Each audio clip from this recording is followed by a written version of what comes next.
EP4 na église à Sebko Lukala. Tu es dans le cadre pour visiter comment cette école est allée. Botala état à laquelle bana batangelaka au monde basa de classe. Tu es dans la salle de classe. EP4 Lukala. Tu es dans la salle de classe.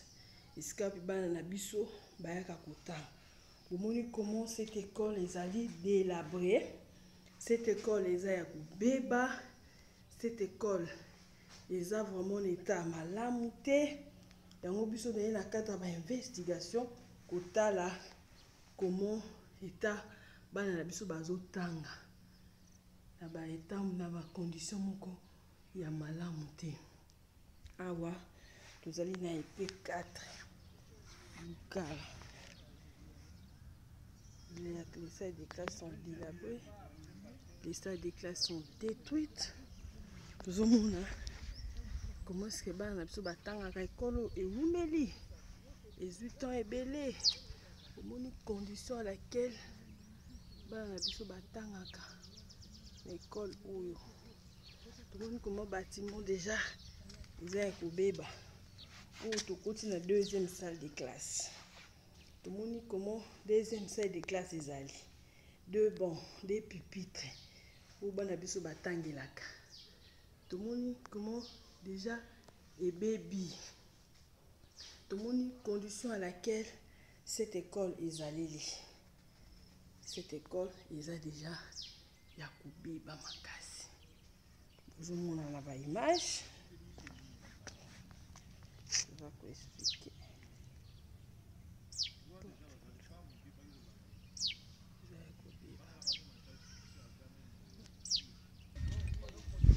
Au troisième salle de classe.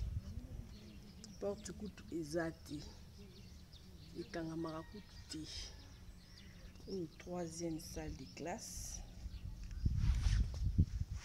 Comment troisième salle de classe.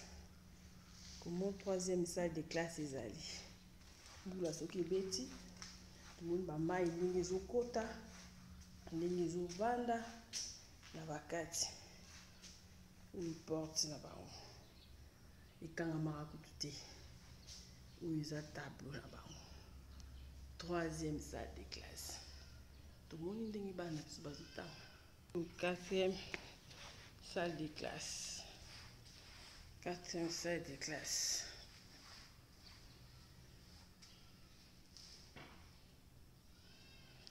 Au quatrième salle de classe. C'est Kabana qui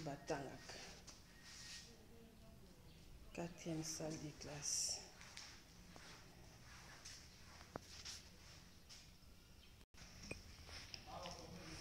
Oh, cinquième salle de classe. Cinquième salle de classe. Ils en ont dit dessous.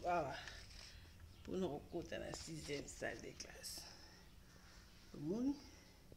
Sixième salle de classe. Ce sont des pupitres qui sont là. Ce sont des pupitres qui sont là.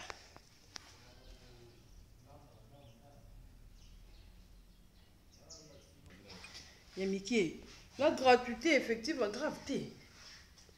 Oh, sixième salle de classe. Boutala.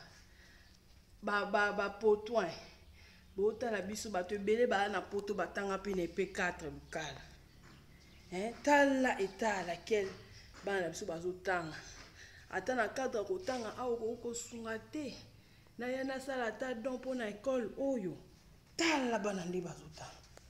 Ma condition malamouté. Ils ont vraiment bien dit.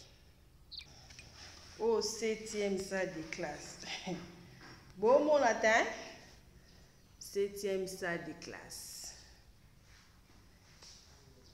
Au septième salle de classe, il y a EP4 Lukala. EP4 Lukala. Tout dans le début des travaux et réhabilitation, il y a EP4 Lukala par l'ambassade du Japon habillé à la Fondation Mbuku. De Baotongila Bango. Où ils ont la latrine. Où Baotongila Bango. Kuna bazotongela bango 3 salles de classe. Ozomona te ba construction ici ebandaki awa bato bazotonga fondation déjà tomoni esili fondation comme presque na suka début des travaux déjà ebandaki. Bonjour. Bonjour. Yebisa biso ozalani? Nga naza directeur na école oyo. École en kombo na nini? EP4 local. EP4 local tomoni condition école eza malamu penza te eza nini? Bon, eza parce que bâtiment il faut toloba que vieillir déjà. Depuis 1900 dans les années 40 quelques on avait batongaki école oyo. Alors comprenez que ezalaki pe na ba déchets ya ba briques oyo ya silo wana ba poussière ya silo. Vraiment école et vieillir makasi. École et vieillir sikoyo tomona bato bazotonga boye tomoni pe école na ngambo boye eza nini juste? Bon, en tout cas par rapport à condition oyo ngai po depuis naza oyo 3e année na ngai na gratuité. Donc depuis le début il y a gratuité. Naza comprenez que le beau temps et qui déjà bon zalaki passe mingi pona kotala boye na mekai kolela lela par-ci par-là. Alors grâce à la fondation Mbuku amenaki moi plaidoirie na ba partenaire azui arraché marché oyo na maboko ya ba japonais. Donc yango tozomona 3 salles de classe nouvellement oyo tongama nouvellement construit et puis na latrine oyo eza na mopanzi na ngai latrine wana bazotonga plus oyo nyonso toiture oyo na ba classe oyo kozala réhabilité. Donc toiture oyo il faut ekita nyonso na mabele. Donc babuka nyonso oyo babuka nyonso pe ba bongisa na ndenge moko sengeli na même modèle na oyo bazotonga ya sika. Début des travaux ebandaki quand? Bon, ebandaki depuis le 20 avril oyo. Fin ya ba travaux ekozala quand? Bon, en tout cas eza ba travaux moko bakoki effectuer yango pendant 5 mois. 5 mois. Ozo rassurer ba parents ou ba omona que école babuki. Beaucoup tinda bana na congé to bo travailler comment? Non, par rapport au planning élaboré na travaux oyo ti na mois de mai tokosala effort d'une façon que tokende mbangu pour que bana ba to silisane to kuyiba ko clôturer ba programme na biso avant banda la réhabilitation ya bâtiment oyo. Si pas alors to négocier déjà na iti ne fils que après midi to banda kotanga pour que bana ba silisane na ndenge parce que na complexe soki iti ezali bantimba ezali c'est fruit ya école primaire EP locale. Bato baza pe na ba poto baza mposa ba soutenir olobi na bango nini po eza bato bepe ba voyager batanga na EP4 bukala. Oui, même pas na poto mais awa pato zolo bana partir de RDC dans tous les coins où batangi na EP4 locale.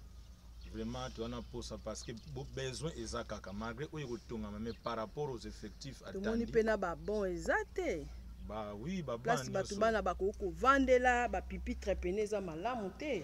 Bato baolanda biso batanga awo koloba na bango nini? Tozosenga aide appui. Donc la main dans la main kinzu kya mantere kya fulukila mu fioti de oya kokoka eloko ba ndeko baza na poto vraiment espace ezape munene kuna ya kotonga même ke to mona ke eloko moko ya bien ya bandeko baza na poto ba aider biso na eloko moko bo même ya niveau moko et kosala pe honneur na bango mingi parce que bayeba ke soki balelo baza ndenge bazali c'est grâce ya école oyo. Merci beaucoup. Merci beaucoup.